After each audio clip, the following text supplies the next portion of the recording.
સુરતથી સમાચાર કે જ્યાં રાશનની દુકાનોમાં થતા ગોટાળાની ફરિયાદ મુદ્દે એક બેઠક થઈ।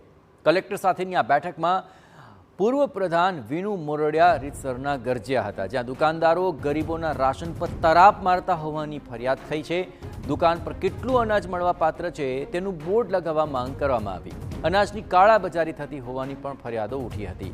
ગરીબોનો હક છીનવતા લોકો સામે કાર્યવાહીની માંગ કરવામાં આવી છે।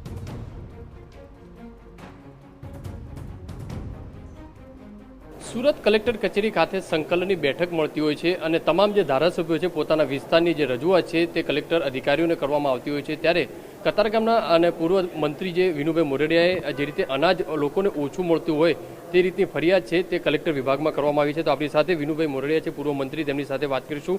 સાહેબ, સંકલનની બેઠક કઈ રીતની મહત્વની રજૂઆત?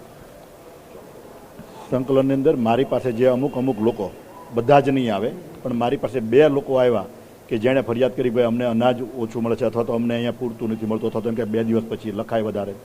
આ પ્રકારની ફરિયાદ મારી પાસે આવી એટલે મેં જનરલ આખો વિષય લીધો કે મારા વિસ્તારમાં કોઈ પણ અનાજની દુકાનો હોય, સસ્તા અનાજની જે ગવર્મેન્ટની પરમિશનવાળી, એ દુકાનોની અંદર અનાજ એને સરકાર કેટલું આપે છે એ પ્રકારના બોર્ડ એને દુકાન ઉપર લગાવવામાં આવે, જેથી કરીને ગ્રાહકોને, ગરીબ લોકો છે એને ખ્યાલ આવે કે મને મળવાપાત્ર કેટલું અનાજ છે, એને ગેરસમજ ન થાય। અને એમાં કોઈ છેતરપિંડી કરતું હોય તો એ ગ્રાહકને ધ્યાન આવે તો અમારા સુધી ફરિયાદ મળે અને અમે એનું સોલ્યુશન લાવી શકીએ। એટલા માટે મારી રજૂઆત હતી કે દરેક દુકાન ઉપર જે મળવાપાત્ર અનાજ છે, ચોખા છે, ઘઉં છે એનું, અને અથવા તો તેલ, વર્ષમાં કેટલું તહેવારો ઉપર જે રાજ્ય સરકારે બહુ મુખ્યમંત્રીએ જાહેરાત કરી છે કે તહેવારો ઉપર એને તેલ પણ આપવામાં આવશે, તો એનું પણ એને બોર્ડ લગાવવામાં આવે, જેથી કરીને ગરીબ લોકો સુધી આનો સરકારની યોજનાનો લાભ મળે। અને આમાં કોઈ કસૂરવાર જણાય અથવા તો કોઈ દુકાનવાળો આના છેતરપિંડી કરતો હોય તો એની સામે કાર્યવાહી કરવામાં આવે અથવા તો એનું લાયસન્સ પણ રદ કરવામાં આવે।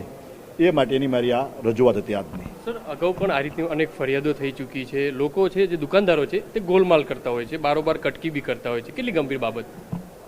ખરેખર ગરીબ લોકો છે એના પેટનું અનાજ લેવું એ મહાપાપ છે।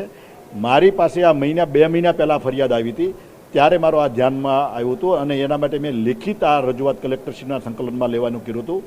અને એટલા માટે જ મેં કીધું કે જે સરકાર ગરીબ સુધી પહોંચવા માગે છે, ગરીબને લાભ મળે, અંત્યોદય સુધી લાભ મળે, એના માટેની જ્યારે યોજના છે અને એમાંથી કોઈ દુકાનદાર કે કોઈ પણ આવા કાળાબજારીઓ આને જો ચાવ કરવા માગતા હોય તો એની સામે કડકમાં કડક સરકાર કાર્યવાહી કરે। જે રીતે પૂર્વ મંત્રી છે વિનુભાઈ, તેમણે કહ્યું છે કે સંકલનની અંદર સ્પષ્ટ જે રીતે જવાબ માંગ્યો છે કે આવા દુકાનદારો સામે કડકમાં કડક કાર્યવાહી થાય। જ્યારે જોવાનું રહ્યું કે કલેક્ટર વિભાગ દ્વારા પુરવઠા વિભાગને કઈ રીતની તપાસ આપે છે। કેમેરામેન સંજય ચંડેલ સાથે બલદેવ સુતાર, TV9 સુરત।